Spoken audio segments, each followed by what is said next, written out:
Andrei Chikatilo, the butcher of Rostov, the Red Ripper, the demented Ukrainian sack of serial killing shit who brutally murdered over 50 men, women, and children between 1978 and 1990. Today's episode features descriptions of extreme violence, nightmarish tales of horrific sadism. Listener discretion highly advised on this one, time suckers. Might want to let the kids set this one out. And if you don't, and you do let them listen, don't send me emails when they come knocking on your door in the middle of the night because they don't want to go to sleep, because they can't go to sleep because they're having nightmares. Shit is going to get dark today as we examine the most brutal serial killer I had previously never heard of on today's bloody, terrible, and morbidly captivating edition of Timesuck. You're listening to Timesuck.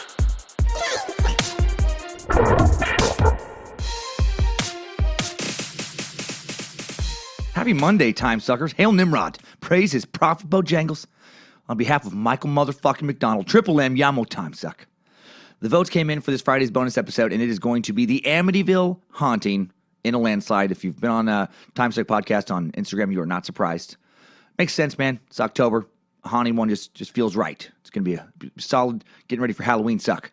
If you're hoping for D.B. Cooper or Bruce Lee, don't worry. There is going to be another bonus episode coming up on November 3rd, the 1200 iTunes Reviews bonus suck. Man, you guys have been just really ramping up those iTunes reviews, and I appreciate it.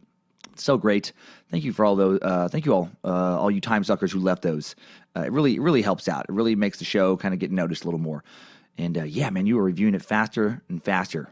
Faster than I can create Friday bonus episodes. I got to space them out a little bit. I love it. Love all the kind words. Keeps me motivated to know that you care. And huge thanks before I begin to all the time suckers who came out this past weekend. Shows at Helium in Portland and Parlor Live in Bellevue. Man, it's so great. I'm still in Bellevue recording this in my hotel room right now. And so many T-shirts, worn to the show. So much muskrat labia. So much, gerbil saliva, the softest materials known to man with those T-shirts. But I know it's just so cool to look out into an audience and see so much of that, and see so many beautiful members of the cult, the curious, coming out now. It's God, I'm so thankful. Thanks for some of the gifts some of you gave me, man. Very cool. Timesucker Hag Nasty cracked me up. Came to the Helium Portland show wearing a T-shirt, said "fuck Hitler." That's all it said. It's giant letters. Really cracked me up. Got some Timesuck artwork from Reese Bank, man. God, so good, and I think I got a bunch of new material recorded for a new album. Hopefully for early 2018. It'll start out only on Pandora, and I also recorded a separate 35-minute EP. You guys didn't even know about it that we're there. I didn't want to say anything. I didn't want to put pressure on you or me on this one, and that's going to be an EP you can only get by trying out the new Timesuck app later in the year when that comes out. And a lot of you guys were asking about that this weekend, which made me feel great. A lot of space lizards in the making out there. A lot of people just waiting to be space lizards. And yeah, the last few weeks have been great, man. LA shows weekend before were amazing. First live podcast and a stand-up show with James Petrogallo, Jimmy Wisman from Crime and Sports and Small Town Murder. So fucking fun. Making me really excited for shows the rest of this year and for 2018 and, eager to start building some new material. And speaking of shows, I hope some of you New Yorkers, cross the Hudson this weekend. Get your asses to Jersey for my shows this Friday and Saturday night at Bananas Comedy Club in Hasbrook Heights, New Jersey. Also be at the Dayton, Ohio Funny Bone, November 2nd through the 5th. The Spokane Comedy Club in Spokane, Washington, where I started, November 9th through the 11th. Dr. Grins in Grand Rapids, Michigan, November 30th through December 2nd. St. Louis Funny Bone in St. Louis, Missouri, December 7th through the 10th. Comedy Club on State in Madison, Wisconsin, December 14th through 16th. Closing out the year in Denver, Colorado at Comedy Works, December 28th through New Year's Eve. All right, enough tour dates. Time for some murder. All right, after I picked this topic and I started researching this episode, I just thought, why do I even care about this piece of shit? Like why am I spending my time, a lot of time this week, researching a low-life murderer? And why is true crime so popular? Why do any of us care about these monsters, these disgusting deviants? Right? I Googled, actually, why are we curious about killers? And an interesting Psychology Today article written in 2014 came up titled, "Here's Why We Love Serial Killers." The article's author, Dr. Scott Bond, he also wrote a book called Why We Love Serial Killers, The Curious Appeal of the World's Most Savage Murderers, and a lot of interesting thoughts thrown out. After doing a lot of research and studies, Dr. Bond concluded that In many ways, serial killers are for adults what monster movies are for children. That is scary fun. But because these monsters are real and have real victims, most of us also feel guilty for being fascinated. I get that. I mean, there is something fun about feeling scared when you know you're safe. That's when it's fun, right? Would not be fun to be interested in serial killers if you're in a dark alley by yourself in the middle of the night and you think a serial killer is right behind you. That is not fun. That would be fucking terrifying. But when you know you're safe, it is, I guess it is fun, for lack of a better word, to venture into the darkness. I feel like it's probably why many of us like going to the zoo, being able to stand, 10 feet away from some killer shark or lion or grizzly bear. We can look into the eyes of a predator we're hardwired to be terrified of, instinctively afraid of, but we know that glass of the aquarium or the steel bars of the cage are going to keep us safe. So close to one of our greatest fears, so close to some crocodile that could death roll us, or some grizzly bear that could chew our fucking face off, but totally protected. But our heartbeat still ticks up. We get a little bit of that adrenaline sweat. We get a little of that rush of that fight or flight adrenal gland rush, that spike, that ancient instinctive euphoria with little to none of the risk associated with actually being, suddenly and violently killed. And then Dr. Bond wrote something that really summed up part of why I think we're obsessed with these assholes, saying, the average person who has been socialized to respect life and who also possesses the normal range of emotions, such as love, shame, pity, and remorse, cannot comprehend the workings of a pathological mind that would compel one to abduct, torture, rape, kill, engage in necrophilia, and occasionally even eat another human being. The incomprehensibility of such actions drives society to understand why serial killers do incredibly horrible things to other people who often are complete strangers. Absolutely, this makes sense to me. We're raised in a civilized society to respect rules and social norms, and serial killers violate these rules and norms pretty much more than anybody else. They're the ultimate bad guys, the ultimate boogeymen. They take the most sacred of our rules and norms. Don't kill, don't rape, don't torture, don't sadistically destroy. And not only do they violate these rules, they violate them time and time again. And for a long time they don't get caught, which outrages our sense of justice and, fairness. Sense of vengeance. First off, how the fuck do they bring themselves to do that? And second, how do they not get caught? How do they get away with it? How do they just rape and mutilate and kill an innocent person one night and then make small talk with coworkers and their family the next day and then do it again? How does the guilt over what they've done not tear them apart? How do they not feel guilt? And then Dr. Bond adds that serial killers appeal to the most basic and powerful instinct in all of us, that is survival. The total disregard for life and the suffering of others exhibited by serial killers shocks our sense of humanity and makes us question our safety and security. This is similar to another thought I had. I feel like our survival instinct creates an interest in serial killers. And this is me speculating on this one, but I just feel like there's this sense, like if we can study their methods and their crimes, maybe we can learn how to avoid being a future victim, learn enough about how they operate, and we can figure out how to spot them. You listen to the Timesuck about Ted Bundy, you're going to think twice about helping some dude with his arm in a cast move some stuff into a car in a dark, secluded section of a park. You listen to the Dahmer episode, Jeffrey Dahmer, you're going to keep a close eye on some dude you meet at a bar pouring you a drink. Make sure he's not spiking it. If you let him pour you a drink at all, you're maybe not going to go home with a guy and let him pour you some drinks after listening to that episode for a while, if ever. Just, buddy. You ain't spiking my drink so I can wake up to you pouring acid in my forehead so you can create a fuck zombie. I know what you're up to. Not adding my bleached skull to your death altar. Protect me, Nimrod. Protect me, Nimrod. And then Dr. Bond adds another reason for our fascination I had not thought of, saying, serial killers have a visceral appeal for the public similar to monster movies because they provide a euphoric adrenaline rush. Consequently, their atrocity tales in the news and entertainment are addictive. Finally, they provide a conduit for the public's most primal fears, primal feelings such as fear, lust, and anger. And he adds another thought. There appears to be an innate human tendency to identify or empathize with all things, whether good or bad, including serial killers. That's a really interesting thought there. Maybe that's the main reason we're fascinated. We just want answers to that unanswerable question of how could you fucking do that to someone? Like, what actually is wrong with you? Truly, what is wrong with you? I feel like we just want to understand our world. We want to understand something that seems so incomprehensible. Like how much of a relief would it be if someone finally came around and was like, good news, everybody, we got it. We found it. We found the part of the brain that turns people into complete, depraved, just sadistic, violent pieces of shit. And more importantly, we can cure it. Turns out a few tall glasses of fresh beet juice, it knocks it right out. Somehow the beet juice it rewires a part of the frontal lobe that makes an otherwise normal family man want to sodomize and destroy children. It's just whoo. Oh, so don't worry, everybody. Don't have to stress out about being raped and murdered. Don't have to stress out about your family being abducted and killed. It's all gone. All gone. All better. Problem solved. Thanks, Dr. Ice Pick McBrain Stabber. Thanks for solving that dilemma for all of us. Okay. I don't know about you, but now I feel a little less guilty. Spending a lot of time learning about this goddamn monster. I get it now. And if my voice is a little off, I do apologize. I had a lot of late nights this last weekend working on the CDs and then working on this story, and my voice is a little bit shocked. But I get why we're here now. We're drawn like moths to the dark flame of these horrific assholes. So let's try and get some answers. Let's try and figure out why Andrei Chikatilo savagely killed over 50 people. But first, I guess to do this, let's start at the beginning of his life with a Timesuck timeline. Strap on those boots, soldier. We're marching down a Timesuck timeline.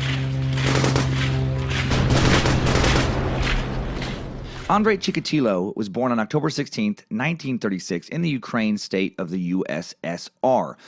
He was born with water on the brain and brain lesions. Who knows how much that would play into his future killings?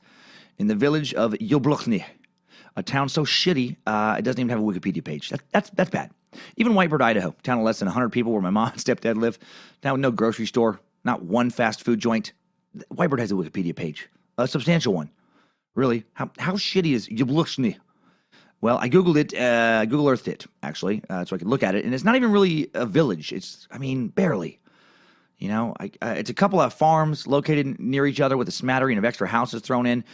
Maybe a school. Hard to tell if there's any actual retail there by the shape of the buildings. Doesn't seem to be an actual town. A few miles away, maybe 5 or 10 miles by the look of the map, is Akhturka. I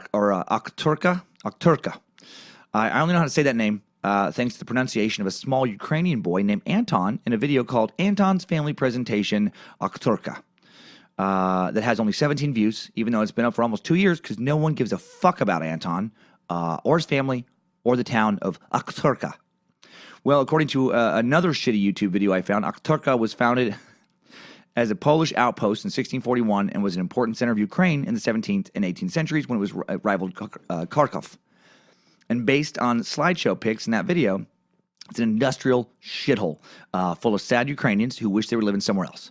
There is a beautiful Russian Orthodox cathedral, Pokrova Cathedral, and that it's, basically the only building that looks nice or moderately inspiring. It's a cold, barren wasteland full of big, depressing cement communist apartments that make you immediately just feel terribly sad for anyone living there. You watch the video, you immediately understand why there aren't more videos showcasing the town. There's a nice river nearby that probably no one ever gets to enjoy because I bet it's covered in ice most of the year and probably polluted the rest of the year. It's a fucking dump. And it's by far the best town in the area that Andrei grew up in. During the 1930s, Ukraine was known as the breadbasket of the Soviet Union, and life in rural Ukraine was even shittier than it is today. As bad as life is in Yabluchny, today residents can at least feel good about not living there 80 years ago.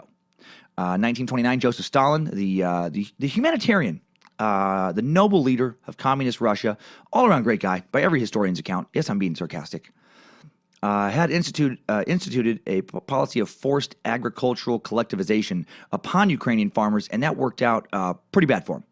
Following World War I, when the Bolsheviks took Russia away from the rule of the Tsars and turned it into a communist nation under Lenin, Ukraine initially battled Russia for independence, emerging from World War I as its own communist nation, the Ukrainian People's Republic.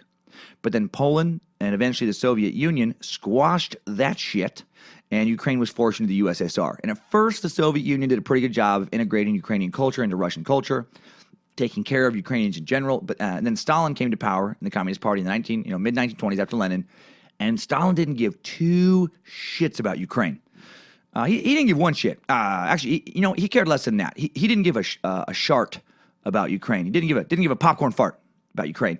And he did his best to squash out any remaining dissident communists not loyal to the Soviet Union itself, not loyal to himself, and he motherfucked the entire region through this forced agricultural collectivization. Peasants no longer able to have their own farms and work their own farms for themselves. Instead, they're forced off their land and made to join state farms.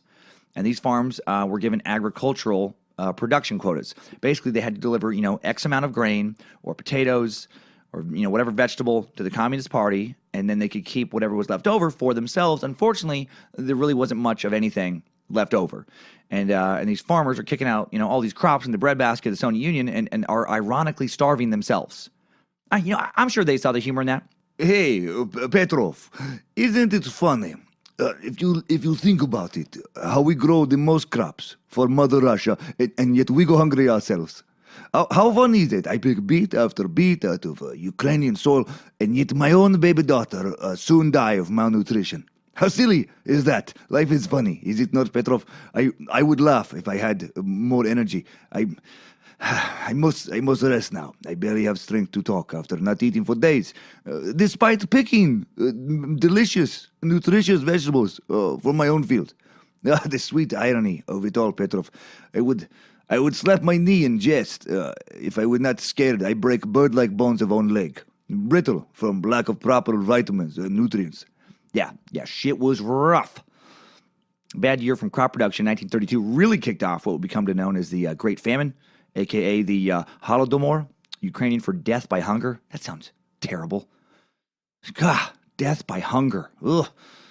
Crop production fell almost 50% compared to the 1931 harvest, and now, when previously very little food was left over for Ukrainians, after meeting their production quotas, now basically no food is left over. And it's just forced starvation by Stalin. And to keep Ukrainians from skimming some of their crops for themselves, theft of these crops that they're harvesting is punishable by death. And I'm sure a lot of farmers, despite this harsh sentence, took their chances anyway because they're already dying. In 1932 and 1933, 2 years, roughly 4 million Ukrainians die from forced starvation. 4 fucking million. That's a lot of Ukrainians in a 2-year period. And the aftermath of this living hell is what little Andrei Chikatilo was born into. His parents, Groucho and Tinky, were assholes and circus performers. Groucho was a fortune teller / mime, and Tinky was a double-jointed contortionist / acrobat. Of course, that's not true. Can you imagine having to mime someone's fortune to them? No, his parents were Roman and Anna, collective farm laborers living in a one-room hut. He was their only child. There are some accounts online that his mom told him he did have an older brother, Stepan. That comes a lot of articles. I do not think that is true if you look into it yourself. More legit sources like the book The Red Ripper, I leaned on pretty heavy for this, indicate that he was told he had an older cousin, Stepan, who was taken by starving neighbors and eaten when the kid was 4. I'm sure that was super fun to hear growing up. Just do your chores, Andrei. Do your chores. Your cousin Stepan, he would be doing his chores right now if he were only still alive. Such a sweet boy. He's too sweet. So sweet that they eat him. They eat him for being so sweet. So sweet. The neighbors eat little Stepan when he was your age. When he was your age right now, he get eaten. Apparently this story left a pretty deep psychic impact on Andrei, possibly leading to later cannibalistic tendencies he'd have. Andrei slept in the same bed as his parents as a child. The family only had one bed, and this was terrible for everyone because Andrei was a bedwetter. Apparently wet the bed a lot, and then mom would berate him, shame him, beat him physically for wetting the bed. So, his self-esteem was sky high. He was incredibly poor, slept in a bed with his parents who hated him for wetting the bed. He's hit the jackpot to start off his life. There's speculation that his bedwetting may have been brought on by some poor brain wiring that he was born with, that hydrocephalus, the water in the brain may have caused him some genital urinary tract problems later in life, like the bedwetting that would last into his late adolescence, and later the ability to sustain an erection. Although he was able to ejaculate, his erection problems, his erectile dysfunction would definitely help lead him to the path of murder. We're going to be talking a lot about this as we go forward. He was also apparently very hungry as a kid, man. Things are still not good there with the food situation, claiming to not have eaten bread until he was 12, claiming to have eaten a lot of grass and leaves to keep from starving. Who knows? I don't really trust serial killers when they talk about their childhood or frankly, much else for that matter, but it is possible that it was that rough for him considering the circumstances of where he grew up. In 1941, when Andrei is 5, the Nazis attack Ukraine. As part of World War II. They bombed the fuck out of it. His own one-room hut is burned to the ground by Nazis, had to be rebuilt by his parents and other villagers. So, his childhood really just continues to be a dream. Just one great dream after another. Wonderful experience all around. Between 1941 and 1945, approximately 3 million Ukrainian and other non-Jewish victims are killed as part of Nazi extermination policies. in Ukraine, along with approximately 1.6 million Jewish people. An additional 3 million inhabitants of Ukraine died during this period as soldiers of the Soviet army, or indirectly as a consequence, of World War II. Things were so bad, the Ukrainian Office of Tourism adopted an ill-advised national slogan during this time of Ukraine, come for starvation, stay for Nazi death. Fucking tourism's rock bottom. Of course, that was never a slogan. Things were absolutely terrible. Chikatilo's father, Roman, was drafted into the Red Army, the Soviet's Peasant Army in 1941. He's wounded, taken as a POW. 1943, while Roman is still a prisoner of war, Andrei's mother gives birth to Tatiana. The father's identity was never confirmed, but it's assumed that Anna was raped by a Nazi soldier, which evidently was fairly common at that time because life in Ukraine was the absolute worst. Because Anna was living in a one-room hut with Roman at the time she was raped, a good chance that young Andrei witnessed this. So that's not going to do wonders for your, budding personality. By the age of 6, Andrei has experienced near starvation, been told his cousin was kidnapped, killed, and eaten by cannibal neighbors, been shamed and beaten on a regular basis for wetting the bed, seen his village bombed, taken over by Nazis, who he'd say much later committed horrific atrocities in his village. In one interview, he revealed, in 1941 to 1943, my family lived under the Nazi occupation. After the battles, we pick up the corpses, parts of bodies everywhere. In the streets, I saw the children torn into pieces. Jesus. He's heard his dad is a prisoner of war. His home was burned to the ground. Probably watched his mom get raped. None of that can be used to justify what he would later do, but it does help understand him a bit, He's witnessed firsthand a lot of brutality. He's seen the actions of people. The Nazis placed no value on human life. He's, just seen horrific and widespread, probably casual violence during his initial formative years. 1944, Andrei began attending school while things are still rough in Ukraine. The Nazis still occupy it, and he's still super hungry. He passed out several times at school from hunger in class in his first year of school.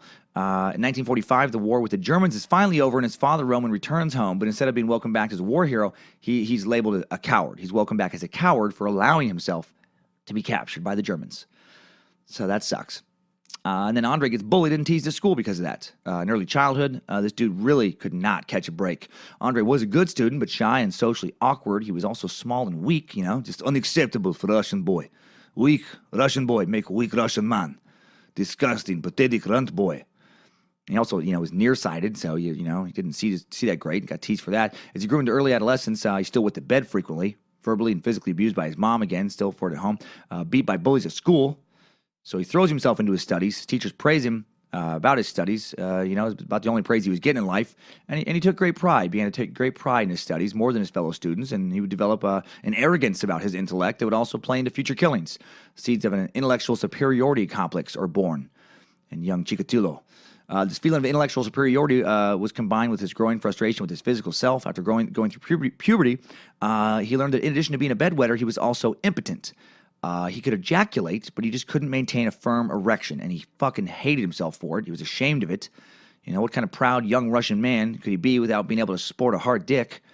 Lucifina, Timesuck devil, cursed him with a sad, floppy ween that no good Russian woman would accept or respect. Damn you, Lucifina! 1951, at the age of 14, Andrei was appointed the editor of his school newspaper, made sure everything being printed was communist approved. Andrei, despite his early hardships, was a firm believer in communism and would remain a firm believer in communism the rest of his life. 2 years later, he'd become the chairman of the local chapter of the Student Communist Committee. He would organize local street marches proclaiming the virtues of communist ideals. He did eventually grow out of his scrawny little kid phase, and he did grow into a well-built teen, broad-shouldered and athletic. Eventually, he would earn the nickname Andrei Sila, or Andrew the Strong. But before that, he'd be made fun of, like we said, for being short-sighted. He'd also get some stupid schoolyard nicknames. One classmate claimed his breasts were too big.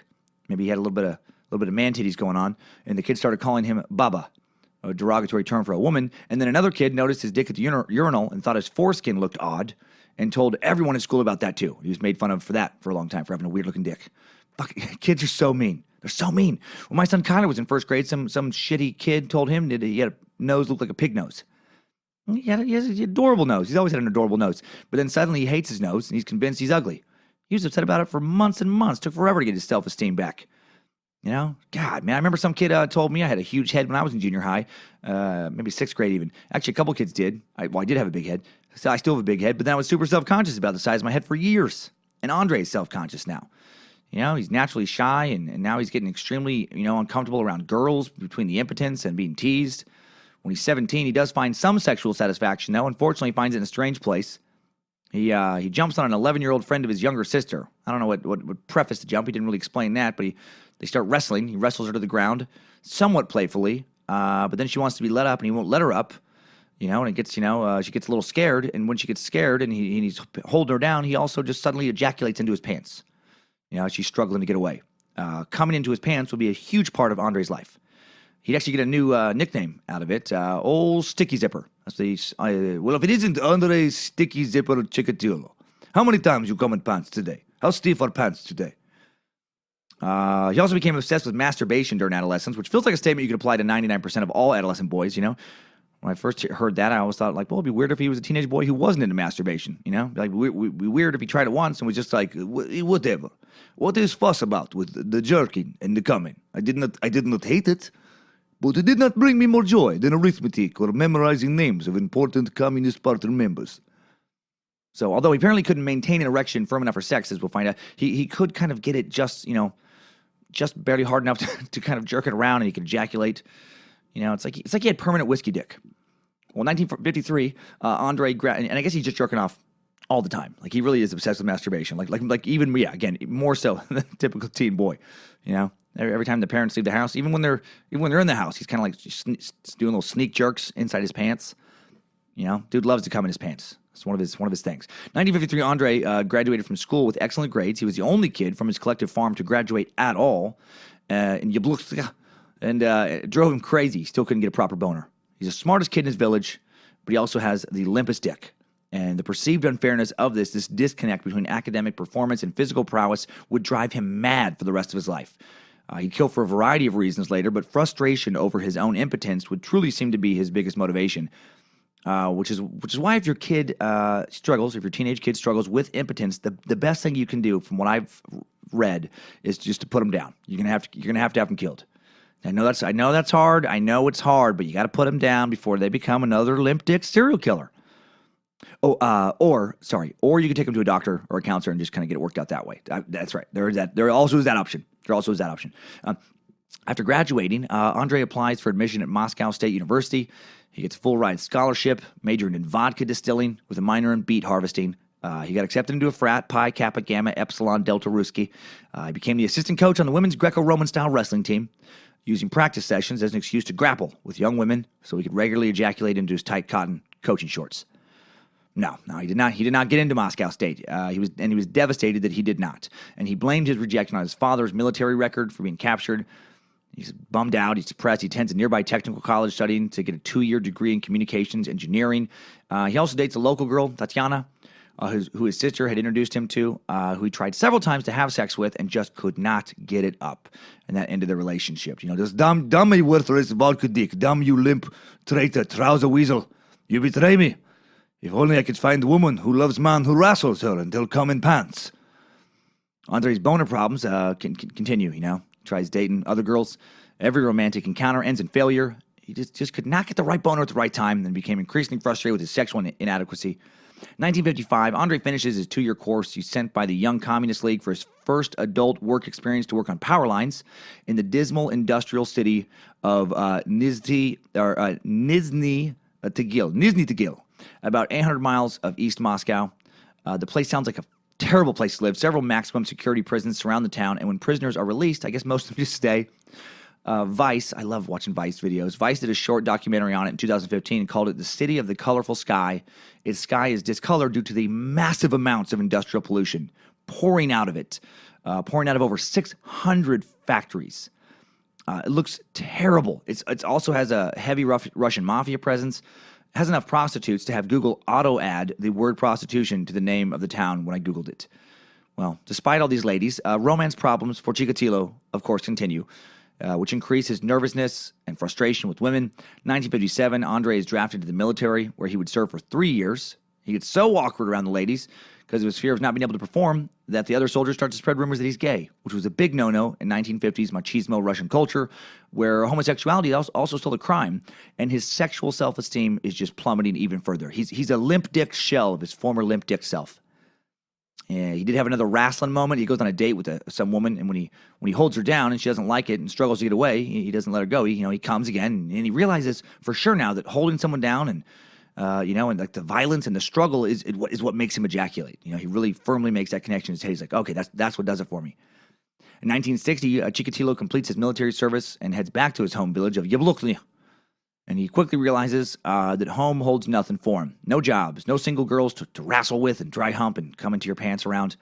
So he heads east into a Russian agricultural region known as the Rostov Oblast, settling in the little town of Rodunovo, Nesvyetsky, and getting a job as a telephone engineer. He gets a one-room place, but unlike the one-room shack of his childhood, his one-room pad has electricity, has running water, has an indoor toilet. And he's moving on up to the east side. We finally got a piece of the pie. Little Jeffersons. 1961. Little poorly sung Jeffersons. 1961. I can sing poorly more than Michael McDonald, as you've been finding out. There's a lot of stuff I can sing poorly. In 1961, Andrei's parents and his sister come to join him, all living in that one-room place. Doesn't bother Andrei because it's not like he's bringing ladies home. And he's a master of ejaculating into his underoos and pants at this point and secrets. So it's not like he even needs privacy to masturbate. He just needs to challenge one of the ladies' house to an arm wrestling match. Challenge his mom or sister. Just, come on, you think you can defeat the champ? Come on, grab my hand, arm wrestle. Now try to pin it down. You can do it. You can do it, can you? Now try to get away from me. Try to make me let go of you. Come on, you try to make me. You can go now. That was fun. It's a good family game, no? Actually, there was never any indication of anything incestuous with Andrei. He at least kept his sexual dysfunction away from the fam. And he also gets even more into jerking off. Whenever his fam is not home, man, he is just slapping his soft Ukrainian skin flute around the pad there, playing that Russian snake harp. That's how we do, baby. Apparently, whenever this guy felt the urge to masturbate, which was often, he just did it. Usually within minutes, wherever he happened to be, which led to, I'm guessing, a lot of embarrassing situations. I read about one at work. This is unbelievable. Andrei's short-sightedness, or nearsightedness, combined with his masturbation impulse, led him to walk away from some fellow telephone engineers out in the woods during a lunch break after they're working on some power lines, and he walks out into the woods away from them until he thinks he's out of sight. But because of his poor eyesight, he's not out of sight, and he just starts jerking his floppy dick around. And and while he can't see his coworkers, they can see him, and they just watch this whole thing, right? And then they're just like, what? They're like, what the fuck? What are you doing? Are you jerking in woods?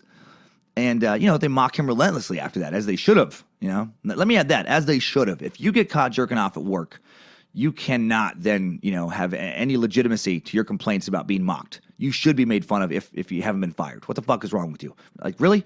You can't wait till you get home, you poor impulse control having sexual deviant? Who just stands there and jerks into the woods? I don't think I've ever been horny enough to need to do that, ever. Not even like the height of my hormones in my teens. Where I just needed to walk off a little ways from my coworkers and just fucking start beating it. I worked at Playboy for 2 years with nude Playboy models. I was never like, oh, God, I gotta get to the bathroom right now and jerk these naughty thoughts into a shame toilet. Must have release. No, you start having super horny thoughts and you take care of it the normal way. You start thinking about your childhood dog being taken away from you, or unattractive coworker forced themselves on you, or you think about your grandma wiping diarrhea off her butthole. Whatever you need to think about to immediately kill any feelings of sexuality. I'm not sure that's psychologically healthy to do all that, but it works. Works for me. So how do you go back to work after getting mocked for jerking off in the woods? How do you not just run further into the forest after that and just try to, leave your family, live as a wild man for the rest of your days, completely abandoning society? I guess he didn't have a family, so even easier for him. I just can't imagine how embarrassing the rest of that shift was. Hey, Andrei, would you mind climbing the pole and resetting the power line, or are you too busy coming onto pine needles again? Can you help us set a pole, or would you rather play with on pole in woods like weird sex maniac as we watched you earlier? And you go home after that to your little one bedroom, with your family, Your mom's all like, how was work, Andrei? It was hard day, mother. We had problems with electrical lines, starting small fire, and also co-workers watch me, stroke soft cock in woods when I think I alone. Will you make beet soup tonight, mother? I could use comfort food after a hard day of toil and shame. 1963, his sister Tatiana, she's getting worried about her brother. She sets her 27-year-old up brother with another lady friend. The family in general is starting to worry about him. 27 is old in Russia. 1963 to be single. And especially for a guy who's, he's a member in good standing in the Communist Party. He's got a good job. He's making decent money. He's not a bad-looking guy. Why doesn't he have a wife? Is he gay? People are starting to talk. You can't be gay in Russia in 1963. Well, I mean, of course you can. Many undoubtedly were, but, you couldn't admit it unless you didn't care about going to jail, losing your job. Well, his sister introduces Andrei to a friend of a friend, Feodosia, also known as Fiina. And despite Andrei's painful shyness and awkwardness around her, eventually the two become romantically involved. Well, as much as Andrei can be romantically involved with anyone. Fenya thinking he's quite the gentleman, actually, when he wants to wait for marriage to have sex. And then they get married in late 1963, get their marriage license after a simple ceremony at the local registrar's office. And then on the wedding night, Fiina realizes why he was so shy sexually, and the impotence, of course, continues. Despite the impotence, they do have a child in 1965 when daughter Lyudmila is born. Second child, a son named Yuri, is born in 1969. To get Fiina pregnant, check this out, Andrei would just jerk off into his hand and then push the sperm inside of her with his fingers. So, how hot is that, ladies? Huh? How excited, how revved up are you right now? What a stud. Well, a young couple couldn't be happier. Every girl's dream, just to get pregnant from a future serial killer, pushing coming to her vagina with his sweaty palmed hand. Ugh. And if you're wondering what kind of woman would accept this, why didn't she leave him? Why didn't she at least try and make him go to a doctor or a therapist to work this stuff out? She did try to make him go to a therapist. He wouldn't have it. He made one half-assed attempt, but he wasn't interested. Well, because she put up with this because the bar for a good Russian man in the 1960s was preposterously low. Andrei had boner problems, but he also wasn't drunk all the time, and he didn't beat her, which apparently were norms for Russian husbands at the time. Like, seriously. Like, I watched this documentary where this Russian detective explains this. He's like, he did not get drunk or beat her, which was common for Russian men at this time. Like, wow, Russia, what a country. Andrei would later talk about beginning to regularly sexually fantasize about physically dominating women at this time, too, cementing that part of that association in his brain. He keeps these fantasies private, though. God, if only there had been like a socially accepted BDSM club at that time. Bondage, dominance, submission, sadomasochism. Maybe he could have worked his shit out there. But sadly, 50 Shades of Grey had still yet to be poorly written. 1960s, Andrei, began taking college courses again in the late 1960s. And in 1971, he got a degree in Russian philology and literature from Rostov University. And he quit his job at the telephone station in 1970 after several years of, aren't you the guy who was caught jerking off in the woods? This is the guy jerking off in the woods. Constant snickering whenever he left the room, whenever he entered a room. And he got a job as the head of a local youth sports center where he focused exclusively on co-ed wrestling. Just what you want to do is you want to get behind a woman or a girl like this. You get behind her and you pin arms behind head and make it hurt a little. Then you use pelvis area to hold woman to ground, and by pushing crotch against buttocks, much like this. And you rub up and down and you back and forth and you... Okay, that is enough lessons for today, children. Coach Chikatilo must change shorts now. I don't know if he really did focus on wrestling, but he really did run a kids' youth sports center, which is creepy. For this guy, not creepy for anybody who does that. After getting his degree, he gets a job as a teacher in the town of Novoshakhtinsk, an industrial shithole of about 200,000 people, where a lot of coal was being mined in conditions that were the most dangerous in the world for coal mines at that time, which is saying a lot, since coal mines in general aren't known for being super safe places. So again, Russia, what a country. And at first, Andrei was super excited about his new job. He's a teacher with a college degree, which made him an esteemed member of Russian society in the town. He was proud. However, he also was a shitty teacher. Former students interviewed years later described him as introverted, uninterested, and unpleasant. Man, wow, the trifecta of shittiness. Really paints quite a picture there. His fellow teachers didn't like him either. He's one of the few Russians who didn't like to go drink, He never went out to work with them. Never went out with the staff. His wife wasn't terribly happy with him at home, She's a young woman married to a man completely unwilling to figure out why he can't figure out how to fuck her. His sex life outside of marriage, however, starting to pick up. He starts obviously stroking his dick inside his pants during class. You know, normal Russian teacher stuff. And then because he taught at a boarding school, he starts showing up in the doorways of girls' rooms when they're changing, when their nightgowns, getting ready to go to bed. Clearly, just like obviously not trying to hide it, just jerking off inside his pants. And that is how you get the nickname of Professor Pocketpool, which he apparently adored. But Professor Pocketpool is term of endearment. It's a sign of respect. Kids joke around. Professor Pocketpool is like a cool guy or rad dude. No, he didn't have that nickname. So fucking weird. Man, I had some pervy teachers growing up, obviously trying to look up girls' skirts, but jerking off inside of your pants, that's some next level super perv shit. Well, I don't know if anyone called him Professor Pocketpool, but I do know he got even creepier in 1973 on a field trip. He swam with the river, or swam with a river, that's weird. He swam in a river with some students, and then when he was alone with a 15-year-old girl, a little bit away from the group, he just underwater fondles her breasts and genitals, starts groping her. She starts screaming. He only stops, groping her when other students swim over to see what the fuss is about, and after he undoubtedly ejaculated into his swim trunks. And incredibly, he is not disciplined for this incident at all. Just, what is fuss? I give anatomy lesson. I never stop teaching. I always teaching. A month later, he asked a 14-year-old female student who wasn't doing well in class to stay afterwards for school for a private tutoring lesson. When she got some questions wrong, he hits her on the small of the back with a ruler, and realizes this really turns him on to do this. She asks him to stop, which turns him on more, so he grabs her, refuses to let her go, and as she struggles away, of course, he comes into his pants. I've never read about a guy coming into in their pants more than this guy. My God. By the way, how weird is it that we went from talking about John Holmes and his giant hard porn dick last week, and how that factored into his life and demise, and now this week we're talking about Chikatilo's limp dick, which will heavily factor into his, horribleness and demise. A lot of prominent dick narratives in the suck lately. I've been sucking some serious dick, last few weeks, if you think about it. Incredibly, despite the girl telling her parents nothing is done to discipline Andrei, still a Communist Party member in good standing. He also starts molesting his niece at this time when she comes to visit, putting his hands into the 6-year-old's underwear. Years later, when she was 10, she'd wake up to her uncle standing above her bed as she slept, just masturbating openly. Dude is fucked up.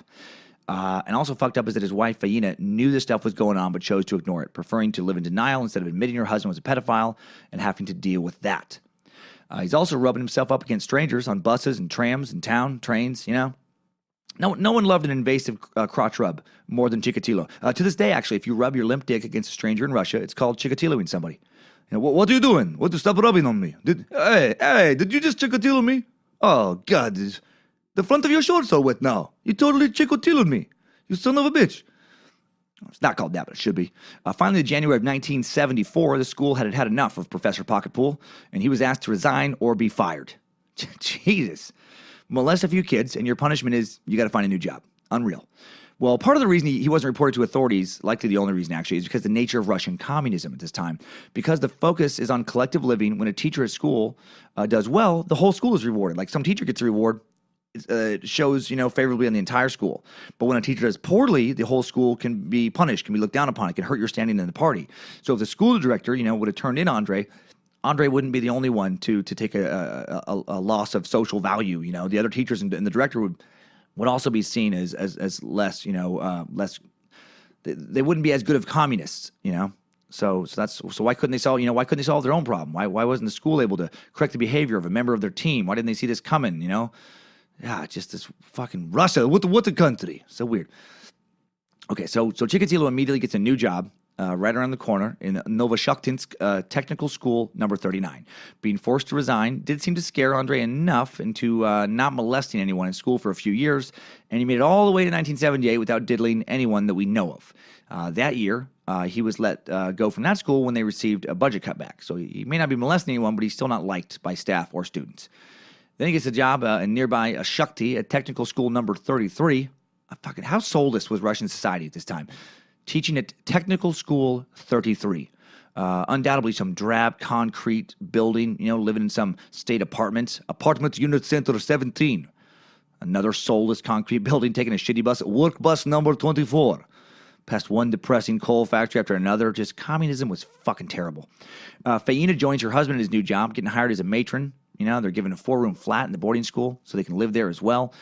So that was actually, pretty hard to get. at that time, so it's on during, again, he's such an ardent communist that despite his constant fuck-ups, he lives, for Russian standards at the time, pretty good life. Chikatilo's main responsibilities in New School is managing the boys' dormitory, and Andrei didn't let, only having access to boys put an end to his sexual deviancy. A former student recalled that in the fall of 1978, when he was 15, he awoke in his dorm bed to find his dick in Chikatilo's mouth. Seriously.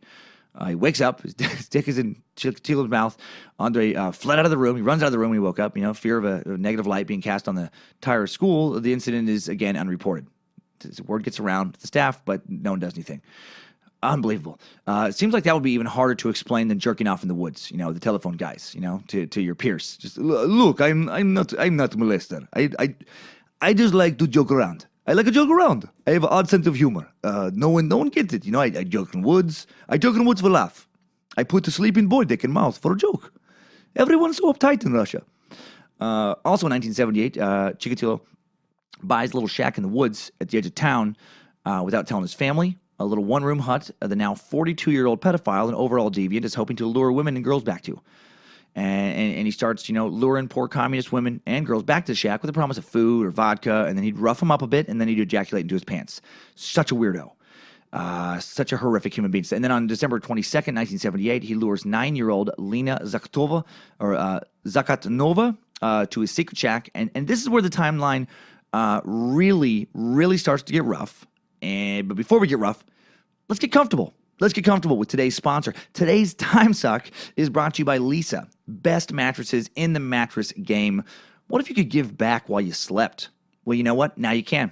Lisa is an innovative, direct-to-consumer online mattress brand that is also socially conscious. I love it.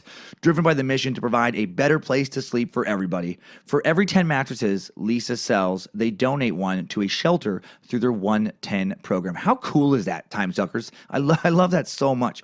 Not to mention, Lisa also plants one tree for every mattress sold and donates 1% of each employee's time to volunteer for local causes. But best of all, Lisa's patented universal adaptive feel is designed for all types of sleepers, features 3 premium foam layers, including a 2-inch Avena foam top layer for cooling and breathability, 2-inch memory foam middle layer for body contouring and pressure relief, 6-inch dense core support foam for durability and structure for sleepers of all sizes. Lisa mattresses are available online in the US, the UK, Canada, Germany. I know I have Timesuckers in all those places. Or at the Lisa Dream Gallery in New York City. The 100% American-made mattresses, I also love that, 100% American-made mattresses ship compressed into a box to your door so you can save a trip to the store. No wonder it's a Forbes Tops 20 Startups to Watch company. I have a king-size Lisa mattress coming in the mail, and I can't wait for it to get here. Right now, my wife and I sleep on a queen, and my wife wants a king so bad, specifically so we can get a second dog. And so then we can have room for both of our dogs to sleep in our bed. You heard that right. We are officially super weird dog people now. Do you hear what I'm saying? I'm getting a bigger bed so I can fit more animals in it while I sleep. And I'm kind of excited about that. I kind of want more sweet puppy to cuddle with. I know that feels creepy coming out of my mouth. I am self-aware of that, but it's true. It's not creepy, though. Lisa mattresses. So try a Lisa mattress in your own home for 100 nights, risk-free, with free shipping. And best part, get $100 off when you go to leesa.com/timesuck. You hear that discount? That's $100. $100 off. Go to Lisa, leesa.com/timesuck to get $100 off their mattress. Link will be provided in the episode description. Okay, now back to the horribleness of today's episode. So this poor little girl, this poor little Lena. Oh, Jesus, man. This 9-year-old, she's heading home from her friend's house, and Chikatilo approaches her, reminds her of her grandfather, and then she has to go to the bathroom, she reveals, and Andrei tells her, he's like, don't even worry about it, just use mine. And then once he gets her inside his shack, he holds her down, rips her clothes off, he tries to rape the little girl, but he can't, physically. He can't get an erection. So then he tries to use his hand to push his penis inside of her, and this breaks her hymen. She starts to bleed a little bit, and when he sees the blood, he immediately has the most powerful orgasm of his entire life. This guy was the sickest of fucks. Sadly, no one rushed in at this point and caved his goddamn demented skull in with a fucking lead pipe. Wouldn't that be great? When I read about stuff like this, I just can't comprehend pure pacifists or a world without violence. I would gladly walk around a prison and put bullets in the heads of pedophile pieces of shit like this guy. They're sadistic social predators. There's no cure for them. And, in my mind, they need to be eliminated. And I do realize that my view here is much more extreme than many of you other listeners. When I've gone on these rants before, I've gotten some emails about pedophilia, about like, really? Do you really think they should just be put down? I do, because there's no cure for them. There's no cure for them. So we're going to have to agree to disagree on that. That's fine. Well, he's not killed. Instead, he has this moment of clarity. He realizes he needs to inflict a lot of pain. He has to make somebody hurt and bleed to achieve sexual satisfaction. So then he takes a knife out of his pocket with the intention of, at first, just apparently what he would say later, cutting her on the belly a little bit, seeing a little bit more blood. And when he does this, he gets off again.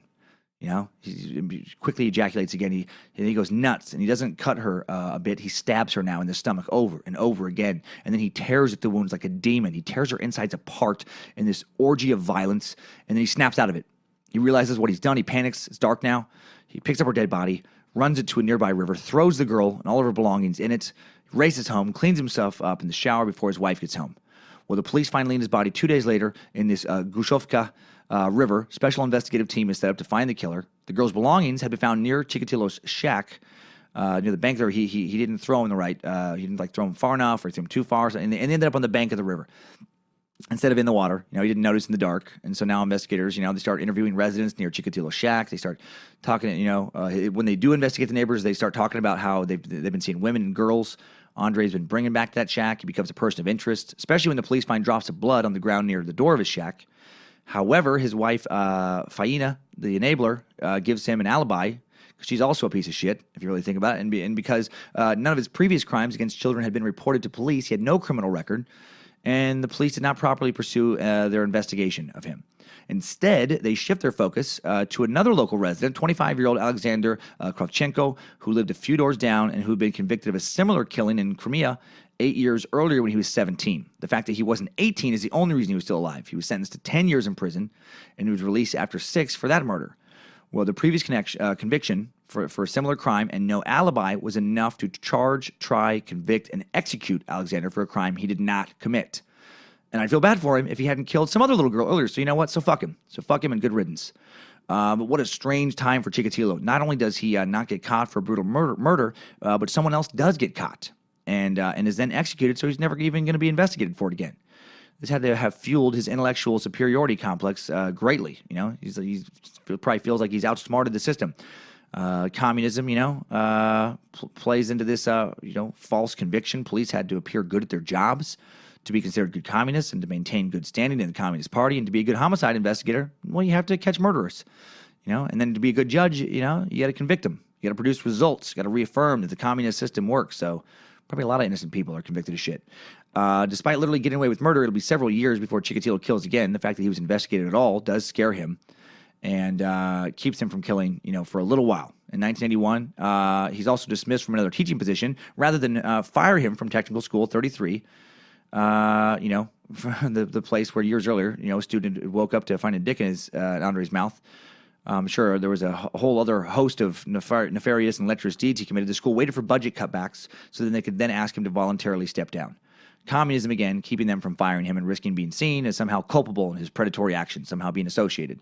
So rather than get another teaching position, Chikatilo decides to switch careers and takes a job as an industrial supply clerk. I don't know, maybe he was just sick of, teachers and students, just not appreciating his eccentric sense of humor. It's just so tired. No one wants to joke around this school. No one likes grabbing boobies on field trip joke. No one likes to jerk it off behind student's back joke or putting sleeping boy dick in mouth joke. That is my best joke. That's my best material. Well, maybe faculty guys know how to kid around, more better. Well, it turns out his new job would lead to a lot of murders. For his supply clerk position, he was required to travel around the country, talk with various other factories, get needed supplies, bring them back for his company and his factory. He traveled alone, being alone in new cities where no one knew him and where police wouldn't know to look for him was a killing opportunity. This piece of shit just couldn't resist. And on September 3rd, 1981, Chikatilo struck again in the nearby industrial and crime-riddled city of Rostov-na-Don, the largest city in southern Russia with over 1 million people. And it was on this day that the 44-year-old Chikatilo met a 17-year-old girl named Larisa Takchenko. He never said what he did to convince the girl to accompany him from a train station to a secluded area. Maybe the promise of food. alcohol, money, whatever it was. She willingly followed him into some woods near what was called a relaxation station, which sounds basically like a strip mall. And when they laid on the ground for what I'm guessing she assumed would be sex, he starts getting rough with her, pins her arms, then she starts screaming, so he grabs handfuls of dirt and just pushes them into her mouth. Then he starts hitting her in the head, starts choking her, eventually ejaculating onto her body because his pants are off. She dies, and then this fucking demon, after she's dead, bites one of her nipples off. Then this real-life monster, I'm not making this up, starts whooping and running around her like in little circles in some kind of joy-filled death celebratory dance. Seriously. He's naked from the waist down, chewing on a nipple, literally dancing around her dead, mutilated body, blood undoubtedly on his face. He's in an area secluded enough, I guess, to let him feel comfortable doing this shit, and he fucking celebrated like he was doing a goddamn touchdown dance. And sadly, no Russian wolf emerged from the forest and bit his sad, limp dick off. No bear descended from the trees and mauled off his worthless face. When he's done celebrating, he puts his clothes back on, covers her body with some leaves, hid her torn clothing under some brush, and just calmly walked away, rationalized what he had done. Just rationalized like, well, if she didn't want that to happen, then she shouldn't have walked off in the woods with older man. She's a woman of loose morals. She bring it on herself. And he'd use this type of rationalization for future killings. He wasn't a disgusting monster who deserved to be tortured to death. No, not him. Not him. He's a good guy. He's a human exterminator, getting rid of undesirables for the glory of Russia. Keep Russia strong by eliminate weak members. Amazing what human beings can rationalize, isn't it? Okay, well, after laying low for 9 months, Chikatilo would strike again on June 12th, 1982. 13-year-old Lyuba Burek had been sent to the store by her mom in the little village of Donskoy, Posyulek. And instead of taking the bus home as planned, she decided to walk, and Chikatilo happened to be walking along the same road that she was. He caught up with her, started up some conversation with the girl who's 32 years younger than him. After all those years teaching him, and he clearly knows how to talk to kids, I'm sure he passed himself off as some kind of father figure. As the two walked, they left the road, took to a wooded trail alongside the road. And as soon as Chikatilo knew that no one else was around, he jumps on young Lyuba, tore her clothes off, tries to rape her. I think this is not going to work out, Enraged at his ongoing impotence, he pulls out a knife, tries to, starts stabbing her, cuts her, again climaxing during a flurry of violence, too close to the road to do his little victory dance. This walking pile of evil, just covered her body with dirt and leaves, threw her clothes and shopping bags into the woods, went about his day like nothing ever happened. And then now that he's, continuing to get away with things, Chikatilo begins to ramp up his killings. By the end of 1982, he claimed 6 additional victims. Another Lyuba Volyabevia, age 14, was killed on July 25th on one of Andrei's business trips. 9-year-old Oleg would die on August 13th. Chikatilo's first male victim, 16-year-old Olga, would die just 3 days later. 18-year-old Irina Karbevnukyova and 15-year-old Sergei Kuzmin are killed in September. And in December, he killed 10-year-old Olya Stelmanchuk. A special force investigation is formed to look into these killings, forming an operation known as Lesopolusa. Looks like Lollapalooza. Lisopolusa, the forest path, I'm probably fucking that up, a name taken from the place where almost all the bodies are found, the forest. And while the police clearly knew they had a madman on their hands, the public did not. Very different in Russia then than it is in the U.S. now. The media is rigidly controlled by the communist regime in the 80s, and journalists are not allowed to report anything about this story. The police fear it will cause panic amongst the public. And if the police did release all the details, it might have, actually. I mean, the crimes were horrific. Bodies mutilated, organs cut off, sexual organs cut off. In some cases, forensic evidence suggested victims were still alive and possibly even conscious while their stomachs were cut open, while they were tortured. The killer clearly did not want them to die too quickly. He wanted to savor their last moments. And as disgusting and scary as all that is, it gets even worse. And to discuss how much worse it gets, we're going to have to go into some super scary stuff. Super scary stuff.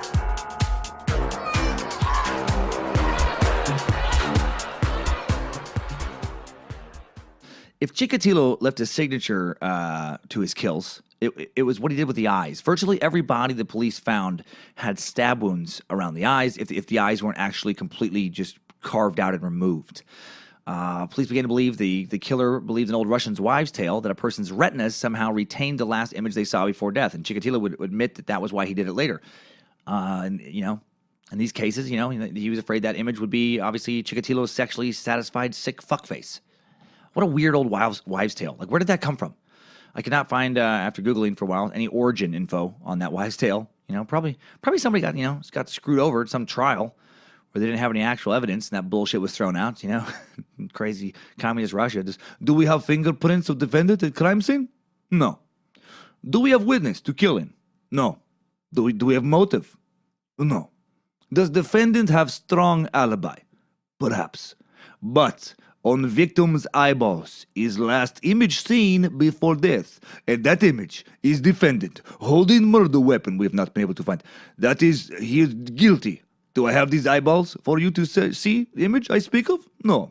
Eyes have been thrown in trash out of respect for family. So I need you to trust me. Guilty. Guilty as charged based on eyeball evidence. Chikatilo was able to do whatever he wanted to do to his victims because he saw them as subhuman. After being captured years later, he told the police that the victims followed me like dogs. That was his words to the forest. They were filthy animals who deserved what they got. 8 more victims met their demise at the hands and knife of Chikatilo in 1983. 6 women between the ages of 13 and 25 and a 7-year-old boy named Igor Gudkov. In January of 1984, the body of 17-year-old Natalia Shalapanina was found with part of her lip and nose cut off. Finger was also missing.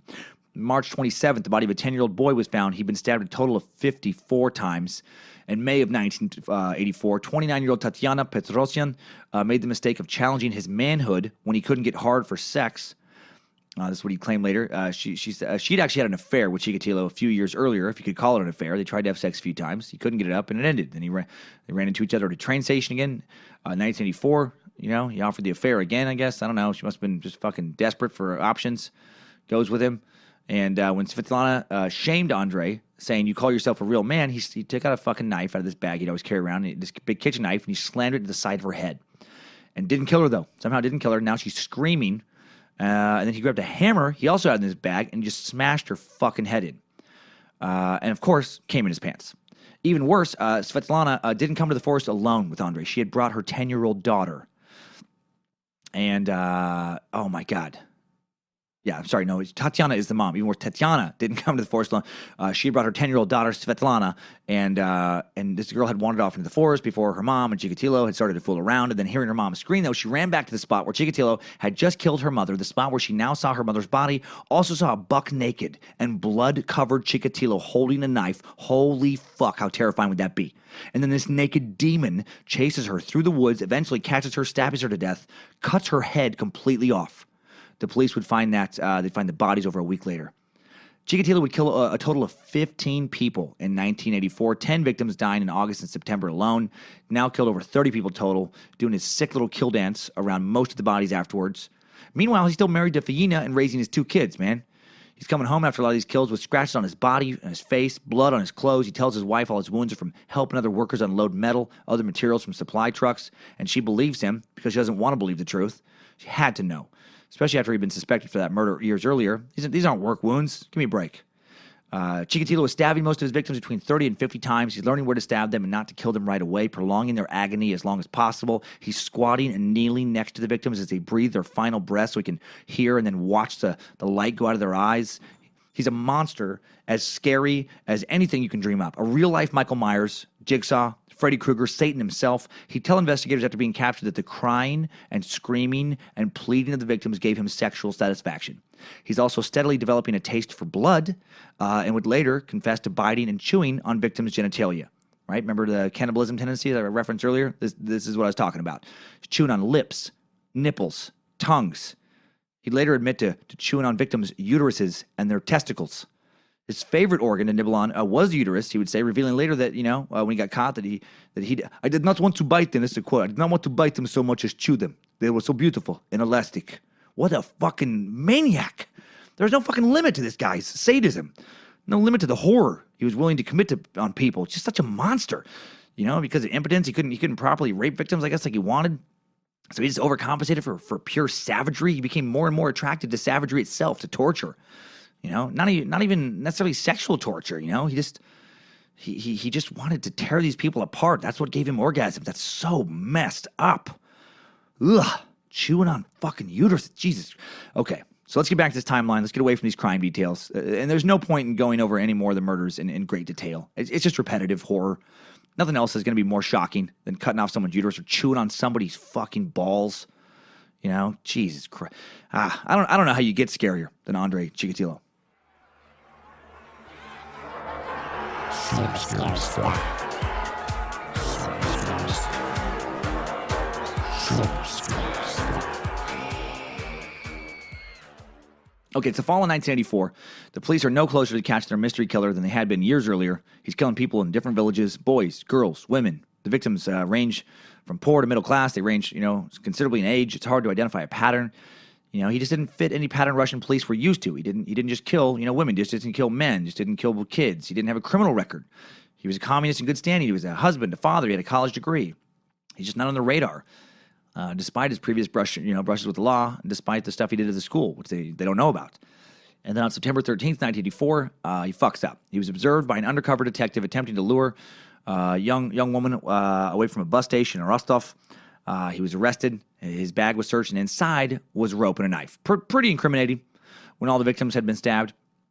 And because some linoleum, this is so random, had recently gone missing at Chikatilo's job, and it had disappeared under Chikatilo's watch, and because none of his coworkers liked him because he was a fucking creep, he'd been blamed recently for stolen goods at work, and it was this charge of theft that actually allowed investigators to detain him for a longer period of time than just circumstantial evidence, like a knife with no blood on it. So upon investigation, his shady past comes up, like how he'd been investigated for that first murder back in 1978. His physical description matches the description of men last seen with a few of the victims. A sample of his blood is taken. And then unfortunately, in this weird twist, and unfortunately for future victims, his blood type does not match the blood type of the killer that had been determined through semen samples, analysis of those samples from the crime scenes. Chikatilo was blood type A, while the semen from the crime scenes was from someone with the blood type of AB. So he, based on that, he was dismissed, man. He was found guilty of the property theft from his employer. He was sentenced to a year in prison. And then he was freed after a few months on December 12th, 1984. This is all so strange. The theft he was actually convicted for, it appears he did not commit. Who the hell knows who took two giant rolls of linoleum off a supply truck he'd been in charge of? But I don't think it was Chikatilo. That was never his thing. And then he gets let go for the much more serious crimes of murder he did commit because of the 1 in a million rare blood condition. How fucked up is this? Chikatilo happened to have an extremely rare blood disorder that causes your semen to register as originating from a different blood type than your actual blood and saliva does. And at the time of his arrest, this arrest, the police did not know this condition even existed. And so because of this, instead of being executed for the murders of over 30 people, he gets 3 months behind bars for a separate charge and then is released upon society once again. Well, upon his release from prison, Chikatilo stopped killing for a little over half a year, which, totally fucked up his sex life, Just sex life has been terrible since prison. Said dick is limpest it ever has been. So frustrating when you feel police are watching you. So it makes it hard to stab someone. Makes it hard to, follow impulses of evil limp dick and shoot happy juice into pants pocket. I just cannot get over how demented this dude is. It's like he was just attracted to violence itself, He would just come with the sight of blood. I didn't know that was a thing. I guess Dahmer had a little bit of that, how Dahmer would get turned on when he was, dissecting his victims afterwards. God, or even an animal or whatever. Man, and he didn't think himself as being an evil person. How do you do that? Like if you're doing that kind of stuff, if you're, just brutally murdering these people and you don't think of yourself as evil, what the fuck do you think evil is? Like, what is worse than you? Well, on August 1st, 1985, the day I was celebrating my sister, Donna's third birthday in Riggins, Idaho, 18-year-old Natalia Polovstilya was running into the devil at a Russian train station. Chikatilo would meet a lot of victims at train stations. She was poor and alone, and Chikatilo offered to buy her food if she agreed to have sex with him, an act that in and of itself makes you a piece of shit. If you're willing to give a stranger food, but only if they fuck you, you're a monster. If you lure a stranger into doing that, to actually torture and kill them instead, you're the devil. You're Chikatilo. He took Natalia to the words, tried having sex with her, became enraged as an impotence, then stabbed her 38 times, strangled her, and her body would be found the next day by someone picking mushrooms. He killed one more victim that fall, 18-year-old Irina Dolyaeva, and still the police had no idea who's doing all of this. They knew that the killer was between the ages of 25 and 55. They did have somebody form a psychological profile. They knew he was tall, well-developed physically. They knew he carried a knife in a bag or briefcase. They thought he may be impotent. They knew he suffered from some sort of sexual perversion. They also knew he traveled for work, most likely met most of his victims at train stations. They knew his shoe size from one of the crime scenes, but they had no idea what he actually looked like, other than being this white Russian dude, which is, 99% of the fucking country, 25 to 55, it's quite the age range. So basically, he could be any tall Russian man with a shoe size appropriate for a tall Russian man, who may or may not be impotent. However, the task force set up to catch the butcher of Rostov did manage to solve a lot of other crimes because of this task force. Over the course of the investigation into Chikatilo's murders, 500,000 Rostov citizens would be checked, some 10% of the entire population of the region. This included 5,485 men with previous convictions, 10,000 potentially dangerous mentally ill citizens. And while doing this, they were able to clear up over 1,000 other crimes, including 95 other murders and 245 other rapes. By 1988, Chikatilo has become a grandfather. Man, I hate that so much. Wonderful people, die young all the time, and this murderous piece of shit, the sadistic monster, gets to spend time with his grandkids. He's a walking reminder of the unfairness and cold indifference of the universe to our existence. His daughter, Lidomilia, is now 23, married, has a kid of her own. By all accounts, Chikatilo is a doting grandfather. So weird how he can be a great grandpa and then go out and savagely torture other people's grandkids to death. Apparently he's a good dad, too. Even helps his daughter get a job at the factory he's working at. He's also killed several more people by 1988, increasingly killing more boys and men than women, which further confused police. In 1987, he killed only males, two 12-year-old boys and a 16-year-old boy. In 1988, he killed one woman in her 20s, a 9-year-old boy, and a 15-year-old boy. 1989, he killed two girls, 16-year-old, 19-year-old, and three males, an 8-year-old and two 10-year-olds. There was no evidence that any of these boys, by the way, were homosexual. Chikatilo just likely lured them into the woods with the promise of food or alcohol, or just snuck up on them when they were out there, alone. And by 1989, he's 53 years old, and he's given off that harmless grandpa vibe. And why the growing interest in boys? Was he a homosexual? Well, while he would later claim that he never lured, anyone into the woods to kill them, he'd claim that he'd lure them there for sex, then become enraged when his dick wouldn't work. Most people actually in the end didn't buy this. They think that he would say that to try and justify his crimes, try to blame it on his impotence, try to blame it on some kind of sex thing. But actually, he knew he was going to kill him when he brought him out there. He wasn't going to, he wasn't just like going to be surprised that his dick didn't work. It never worked. He knew where this was going. And so something that the sex of the victim just didn't matter to Chikatilo because it really wasn't about sex. And, the age didn't matter. It's just that young people were easier to trick into going to the forest with him alone than older people. He wasn't really attracted to boys, girls, men, or women. He was just attracted to sadism itself. He was attracted to violence. He was attracted to power, control, torture. He was attracted to the sadistic destruction of a human being, as insane as that is. Also in 1988, something that would help him get convicted later, Japanese forensic scientists discovered that it was possible, although extremely rare, for someone's semen to not match up with their blood type. And this information was read in 88 by Russian investigators, but they didn't connect it into Chikatilo's prior arrest at that time. 1990 would be the Red Ripper's last year of murder, and he'd claimed the lives of 8 more victims, 6 boys between the ages of 10 and 16, 2 women, 31-year-old Lyubov Zuyevya, and his final victim, 22-year-old Svetlana Kortsk, who he killed in a wooded area near the Donlitsko's train station. And on November 6th, police, after looking for Chikatilo for more than a decade, finally get a break that would lead to his arrest. Sergeant Igor Rybakov, part of the Forest Path Investigation Unit, was doing surveillance at the Donetsk train station, eyes peeled for anything unusual, and at 4 p.m., he sees a man walk out of the woods, which that wasn't unusual. A lot of people would pick mushrooms in this area. All this mushroom picking, man. It's because they were fucking poor. They'd get some mushrooms for their stew, I guess. But this man wasn't dressed for mushroom picking. He was wearing a gray suit, tie, glasses, had a bag with a shoulder strap. His finger was also bandaged. There was a red stain on his cheek that, could be blood, could be berries, I guess, from the forest. His clothes were covered in leaves. His boots were muddy. It was Chikatilo. Chikatilo leaving the spot where he had just stabbed Svetlana to death. And then Sergeant Igor Robakov walked over to Chikatilo, asked for his documents, but Chikatilo wasn't a suspect. So the name Chikatilo meant nothing to the sergeant. And, he told the sergeant he was just visiting a friend who lived nearby, and Igor let him go.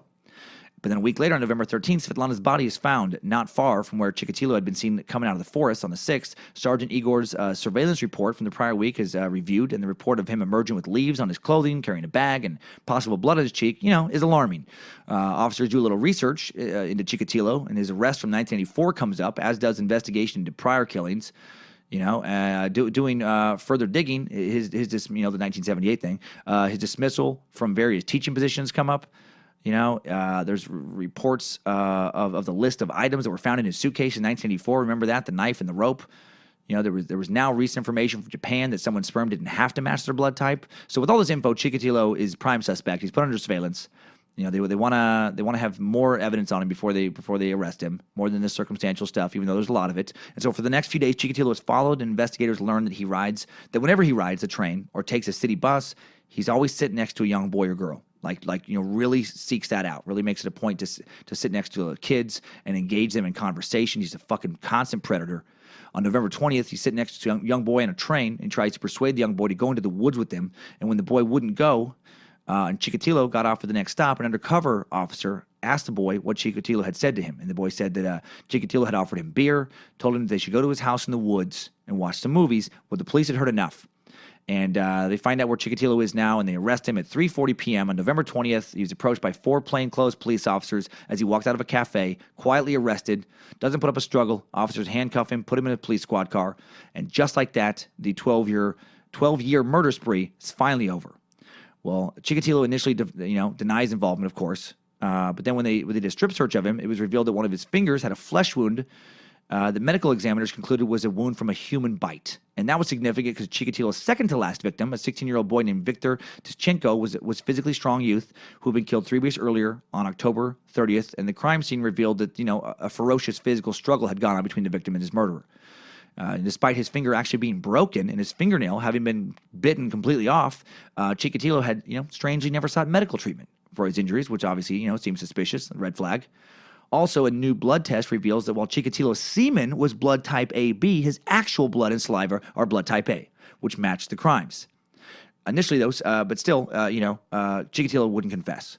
And their evidence was largely still circumstantial. But then on November 29th, 9 days after being arrested, after 2 hours of questioning by the psychiatrist who had put together the psychological profile, during the investigation to find him, Chikatilo burst into tears and finally confesses. He initially confesses to 34 murders, also giving a detailed description of each one of them. He tells investigators he used a rope to bind their hands behind their back before he killed them. That's what the rope was for. Said he would initially stab victims lightly in the chest before making deep wounds to the stomach.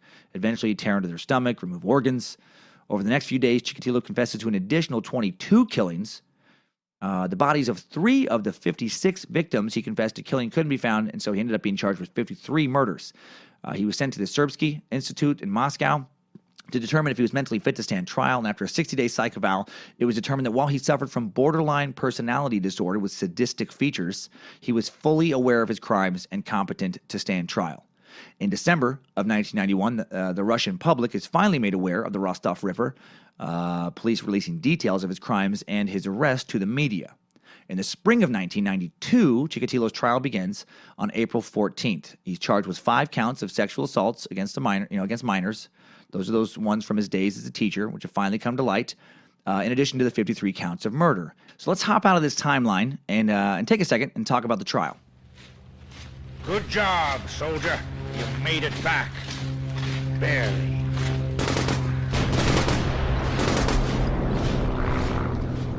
And the trial was fucking wild. You can watch documentary footage of it online. They had shaved Chikatilo's head in prison like some lice protocol, and they put him in a cage for the trial. He's just in a cage in the middle of the courtroom. He looks like a fucking demon, like some weird Hannibal Lecter Silence of the Lambs shit. He looks so evil. And he acted like, he's fucking evil. He's crazy. He'd blame his limp dick for the torture and murders. At one point, he stood up in his cage and just, threw his pants down, and he starts violently waving his limp dick around. It's, I'm victim. I'm cursed with this. Look at it. Look at this flaccid sadness tube. What was I supposed to do? Not come? Not kill lots of people? Oh, well, shit. Maybe when I say it like that sounds bad. But God. You got all the family members of the victims of the trial. They understandably want to murder this twisted fuck. They have to constantly be restrained by police officers from rushing in the cage and trying to, attack him and kill him. It was a circus. And it ends after 4 months of testimony in August. And then on October 15th, 1992, Chikatilo was found guilty of 52 of the 53 counts of murder. Not sure why they couldn't just round up, that last one. And he stands to death for each of the murders. And he's still alive today because Russian prison officials are still trying to figure out how you kill somebody 52 separate times. And when they do, then they'll implement it. No, he files an appeal on the grounds that the psychiatrist's evaluation that found him fit to stand trial was biased. The appeal is unsuccessful, and then on February 14th, 1994, Chikatilo is killed more humanely, sadly, than any of the victims he killed. He is killed by a single bullet fired into the back of his head in a Russian cell. Happy Valentine's Day, motherfucker. So what the hell did we learn in this suck? Other than Chikatilo is one of the biggest pieces of shit who ever lived. Well, before I try and answer that, what I think, let's see what people on the YouTube think about Chikatilo with some idiots of the internet. Idiots of the internet. All right, 1 year ago, YouTube user Stemple11100 says under a video of courtroom footage of Chikatilo, sick, twisted fuck, one gunshot to the head was way too quick for him. Couldn't agree more. Couldn't agree more. And then incredibly, instead of, just maybe disagreeing with killing Chikatilo on some kind of, opposition to capital punishment angle, which, okay, I have to entertain, I feel like as a, rational person. User Pulaski421 disagrees on the Chikatilo was a good dude angle. And it doesn't seem to be kidding, saying, S. Temple 11100, he should have lived. He at least did the right thing and killed children, preventing the earth from overpopulation. Open your goddamn eyes and see beyond your religion. What the fuck? What? How can you argue that killing kids is good? You piece of shit. You're seriously going to take a let's kill some kids to cut down on overpopulation? You're going to take that angle? No, limiting breeding is how we could cure overpopulation. You moron. You don't have to go to child murder. I read this and I think if you want to cure overpopulation through murder, why don't you just lead the way, asshole, and kill yourself? Well, user S. Temple 11100 is in disbelief, yeah, of course, and asks Pulaski 421, I seriously hope you're joking. And it doesn't appear user Pulaski 421 is joking. They come back with, I am being serious. The fucking humanity is overpopulating. Earth is fucked. The humanity is overpopulating. I love these idiots. And then user Nistari has the thought I had, saying, Pulaski 421, if you're so concerned with overpopulation, why don't you do the world a favor and kill yourself? And then user Pulaski 421 gets all classy and says, I ain't killing myself, but if you really want to kill me, you can try to crush me with your fat. What? Not sure why weight needs to be dragged into this argument, and you can't see anything. You'd have no idea what Nistari looks like. So that was just, okay, all right, random immature thing thrown in there. Of course it was. He's a moron. Nistari comes back with a little plea for knowledge saying, Pulaski 421, invest more in your education, son. It sounds like you really need one. And things get even more childish with Pulaski 421 saying, in this case, I'm not from America or whatever shithole you are from to know English really well. I don't even know what that means. And then these two just go back and forth for way too long.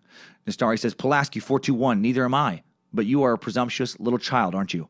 I made no mention of your ability to speak English, nor will I. I simply suggested that you were an idiot. I love it. And needed to return to school. I love, okay, I just suggested you were an idiot, which I totally agree with. I like the story. Well, Pulaski 421 says, look, pal, you're the idiot, sympathizing humans, even though it's fucked. All shit the society teaches you.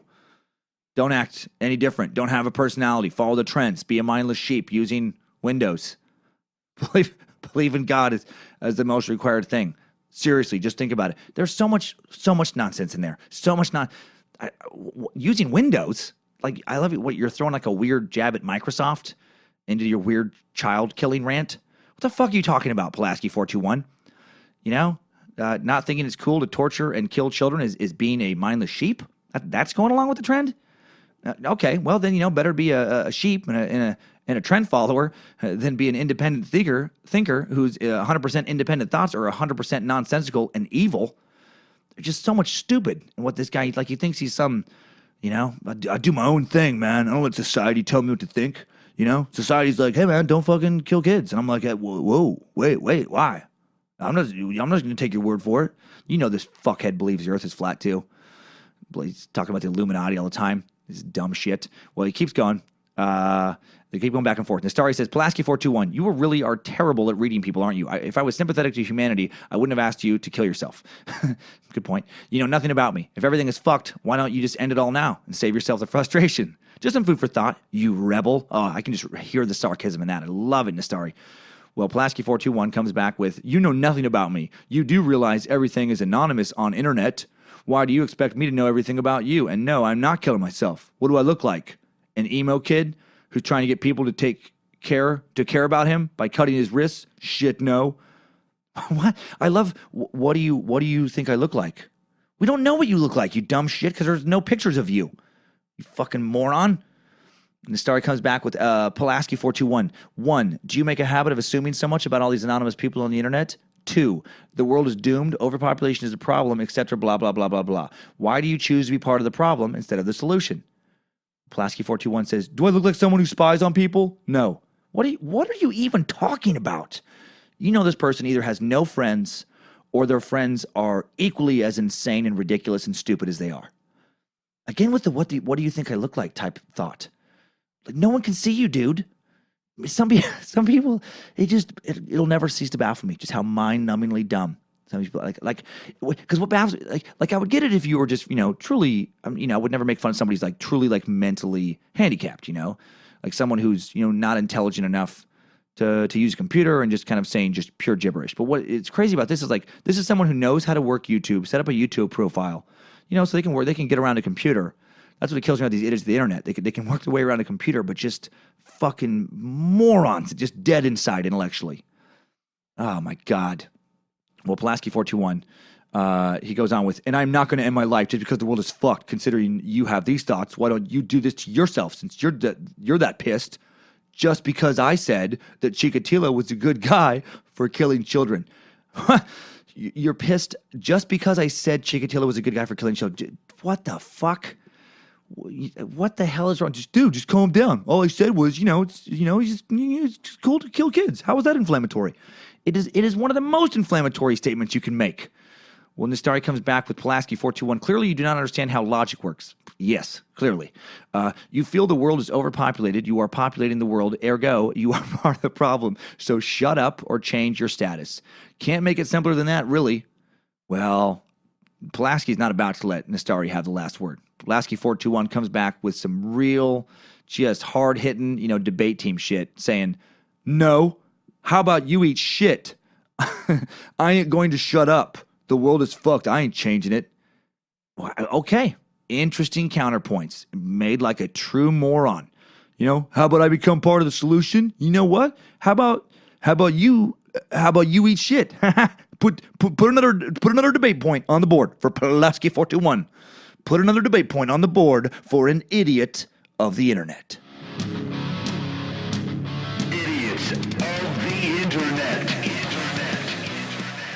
All right, well, call me crazy, but I don't think Chikatilo was a good guy at all. I'm not at all on board with Pulaski 421. There's no rationalizing what he did, man. You saw atrocities when you were kids, so what? All the more reason to not commit more yourself because you know more than anyone how painful they are. Your dick doesn't work, so what? See a counselor. What a horrible, horrible person to be able to not only kill children, but to do it in such an extremely brutal fashion. Also, he could have the orgasm he wanted. How selfish is that? If the only way you can have a good orgasm is to torture and kill other people, I got an idea. How about you focus on something other than coming? Except that coming isn't going to be your thing. Take up building model trains. Get yourself castrated to reduce your horny, horrible, monster murder thoughts. Or if you can't take not coming, kill yourself. I really advocate suicide, but if you've tortured a child to death and you're now fantasizing about torturing more kids to death, you should do it. For sure. Just get rid of yourself. This is one of those cases where suicide truly is the best solution for everything. God, man, did we learn anything at all from this useful, sick bastard?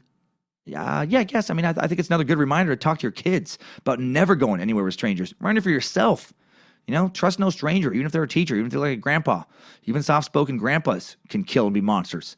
It really can be anybody, so you shouldn't trust anybody you don't know. Also, we learned if your dick isn't getting as hard as you like, man up. Go see a doctor, for fuck's sake. What if Chikatilo could have gotten a hold of some Viagra as a teen? Maybe talk to a counselor, work some shit out when he's 11 or 12. Maybe he never would have killed. I don't know. Maybe would have never gone that far. Oh, man. And I think we also learned it really sucked to live in Ukraine and Russia during the Soviet Union. Now let's take one more look back. Actually, let's take 5 more look backs on what we learned today with some top 5 takeaways. Timesuck Top 5 Takeaways. Number 1, Ukraine was a terrible place to live between 1932 and 1945, with millions of Ukrainians starving because of Stalin and then millions more dying because of Hitler. Hitler and Stalin even harder on the Russian people than Chikatilo. Number 2, Andrei Chikatilo had the strangest sexual fixation I can recall reading about. He was sexually attracted to violence itself. And you were worried about your fetish. Turned out, being into some spanking or some pinup girl costumes, not that big of a deal after all. Number 3, if you get so horny you need to jerk off in the woods during your lunch break, you may not be a future serial killer like Chikatilo, but you do need to see a therapist. Jerking off is great. Doing it near coworkers on your lunch break, bit of a mental illness red flag. Number 4, Andrei Chikatilo didn't kill his first victim until he was 42, which means just because you haven't snapped yet, if you're younger than that, doesn't mean you still can't snap. So always work on keeping your shit together. Work on keeping your mind right. You're never too old to let yourself get crazy. Number 5, new info. Not only did Andrei Chikatilo kill somewhere between 53 and 56 people, he also inspired even more unnecessary, horrific death after he was executed. Another Russian serial killer, Alexander Pichushkin, needed someone to look up to, and he chose a fellow murderer, Andrei Chikatilo. Pichushkin's goal was to outkill Chikatilo, and he did. Chikatilo killed 56 people at most, mix of men, women, and kids, while Pichushkin claimed a body count of 61. Only 3 short of his goal of killing as many people as there are squares on a chessboard, which is how he got the nickname the Chessboard Killer. Maybe a future Timesuck. He was captured in 2006 and is currently serving life in prison. Murderers no longer being shot down in Russia with a bullet in the back of the head after the fall of the Soviet Union, so that's a bummer. Timesuck Top 5 Takeaways. All right, special thanks to my buddy and timesucker Dayton Patterson for suggesting this week's topic. Also thanks to timesucker Haley Seidel for suggesting this topic quite a while back. Excited to suck on the Amityville haunting this Friday, man. On November 13th, 1974, Ronald DeFeo Jr. shot and killed 6 members of his family at 112 Ocean Avenue, large Dutch colonial house situated in a suburban neighborhood in Amityville on the south shore of Long Island, New York. He was convicted of second-degree murder November 1975. December 1975, George and Kathy Lutz and their 3 kids move into the house, and after 28 days, they get the fuck out, claiming to have been terrorized by paranormal phenomena while living there. Well, what really happened during those 28 days? Is it a bunch of bullshit? Or is it some super scary stuff? Excited to find out this week. Big thanks again to Timesucker superstar Sydney Shives for keeping track of all the email topics and doing so much more with social media and everything else. Another big thanks. It's Timesuck Podcast, by the way, across Twitter, Facebook, Instagram. Going to get YouTube going this week. Another big thanks to Timesuck editor Jesse Dobner for continuing to offer his services as a Timesuck editor. It was great to meet him in Bellevue last night. Thanks to all you who follow the show on social media at Timesuck Podcast, again, on Twitter, Instagram, and Facebook, and now coming up on YouTube. Social media now has that awesome new look thanks to Danger Brain, man. If you need graphic branding, design, logo, illustration work, go to Danger Brain.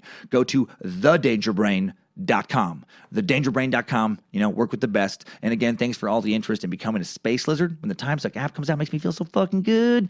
A lot of Timesuckers in Portland and Bellevue asking about it made me feel amazing. As soon as I get an official launch date for the new app and the new website, it will be announced for sure. And thanks for the recent PayPal donations, Amazon purchases made via timesuckpodcast.com, for the store purchases of Timesuck hats, tees, signed books, and CDs. All of that helps so very much. All right, let's catch up on previous episodes and recent happenings with some Timesucker updates. Updates? Get your Timesucker updates. Timesucker Damian Nichols let me know how to pronounce the name of the ship I couldn't figure out in the Amelia Earhart episode, the USS Itasca. Writing in with Master Suck, I assume the word you were struggling with is Itasca. Lake Itasca is the source of a little river you may have heard of, the Mississippi, located in northern Minnesota. Great episode per usual. Keep on sucking. Damian Nichols, will you keep on sucking, Damian? Thank you for that correction. Thanks to other people who sent it in as well. Timesucker Eric Varney. Others wrote in with the pronunciation update from last week from the Wonderland Murders episode. John Holmes lived in Pataskala, not Pataskala, Ohio. Pataskala. Christian listener, cool update from Josh Powell. Joshua Powell, I love this. He says, "Hail, Master of Suck. Give my props to Nimrod. I'm just a humble suck servant down here in Louisiana. I'm a pastor and absolutely love your podcast." Man, that makes me feel so good. I usually listen to it while I'm on the road to meetings or headed to the hospital to minister to folks. That makes me feel so good. I was active in speech and debate in college, and I miss those opportunities to engage respectfully with people who see the world differently than I do. I want to take a moment to let you know that I appreciate what you do and I pray for you. It bums me out that you were ostracized from your church for asking too many questions. If you ever have a theological question, shoot me a message. I am always up for good discussion. Oh, I love that, Josh. Well, I do a lot of my doctoral research. I I did a lot of my doctoral research on the prosperity gospel. The folks are always hounding people for money while claiming to pass out miracles before they get arrested, and have a lot of research on the evolution of the movement and the key figures in it. That's interesting. Actually, a lot of it goes back to the mid-1800s, and it's pretty interesting. If you ever wanted to do a podcast, and I'd be glad to pass along my research. Just a thought. Keep sucking. Oh, you keep sucking as well, Joshua Powell. Man, thanks for making me a lot more tolerant. I really appreciate that. Really appreciate my religious listeners more and more. Man, we can all get along. We don't all have to think the same things, but we can respect each other's thoughts. Yeah, except for the stupid crazy shit that's dangerous, like Heaven's Gate and Scientology. Come on. Nah, we gotta get people out of that. This final update was sent in regarding the Vegas shooting. Man, I've met several Timesuckers who were there last night. I met a couple who were there, obviously still devastated by it. It's so horrible. Jeez. Yeah, this update is about me mentioning a future episode at some point on our nation's debate on gun control, which I will. It's going to be a little while. I got to really, work on my thoughts. And anyway, this is says, Dear Mademoiselle Daniel Suckington Esquire, first off, I'm a longtime comedy fan. I've been riding the suck since the beginning. Absolutely love it. Also, I'm writing this email from a phone, so please ignore any grammar and crazy autocorrects that I miss. On to the point. I'm writing it in because during the last Suck Wonderland, you mentioned the horrible event in Vegas and a possible future time suck on the gun control debate. I caught a few mistakes in your wording about firearms and the laws around them, and noticed mistakes before in other episodes while talking about firearms. Nothing too serious, but enough to drive a diehard two-way supporter insane. I write as an ex-member of the U.S. military. Love my military listeners. Longtime gun owner, gun rights supporter, diehard supporter of the truth and facts around the firearms world. I'm hoping that you'll be sure to speak to people on both sides of the debate when you do. Absolutely, I will. Absolutely, I will. And to find someone, not too biased in either direction to help with the facts that will be distorted by either side. I fully support gun rights, but I know that the pro-gun people will distort truths just as much as the anti-gun people. It's all an agenda, and both sides will distort facts to their advantage. I am a firearms enthusiast in terms of collecting, shooting, building, following the history and development of firearms, and tracking and studying the laws around them. If you would like, I would gladly be available to answer any firearm questions you have with an unbiased, factual reply and an opinion reply if you would like. I just hate seeing misinformation, accidental or purposeful, for or against, being broadcast about such a touching, important topic. I am by no means an expert, but I do have a deeply educated view on the topic. Please feel free to contact me anytime a question arises. Always loyal agent of Nimrod, Stephen Clan. God dang it, man. That's so fucking great. And he says, keep on sucking. I love it, man. I just love how Timesuckers are, man. Conservative, liberal, all over. We just, so respectful all the time. So always offering to help. It's so amazing to me. And several other Timesuckers also wrote in to let me know that my mistake about automatic rifles, that they are actually illegal. I do want to clarify that I did actually know that. When I was talking about automatic rifles, how we need to get, maybe think about getting rid of those, I meant modified. I should have been more clear. I meant modified semi-autos with like the bump stocks that have been modified to act like an automatic rifle for all intent and purposes. So that's my bad for not being more clear. And I will, man. I will, Steven. I will hopefully remember to hit you up. Sometimes I get so rushed in a moment I forget, but I really do want to, and I want to really take some time with that one. It'll be a little while because I really do want to present both sides. I want to do that with every topic, man. I know that, a few early on, I definitely took more of a liberal or, kind of libertarian stance on some things, and I want to be a little bit better, always going forward on, I'm going to have my opinions, but also make sure that I represent that those are my opinions and represent the other side as well. That's what Timesuck is about, man. People come together, not just listening to this bullshit polarized news we're getting all the fucking time. I'm so sick of trying to divide us. You got Fox News, shitting on liberals constantly, and you got the Huffington Post shitting on conservatives, and neither one of them are doing anybody any fucking favors. Just pushing people further into their corners. That's bullshit, man. And this is I want this to be a place where we can get away from that bullshit. So thank you for those Timesucker updates. Thanks, time suckers. I needed that. We all did. All right, have a great week, everybody. Follow Suck on social media, Timesuck Podcast on Instagram, where we had those votes for the bonus episode. And I hope you enjoyed the 1100 review bonus episode this Friday, the Amityville Haunting, man. Have a great week again. Hail Nimrod, and keep on sucking.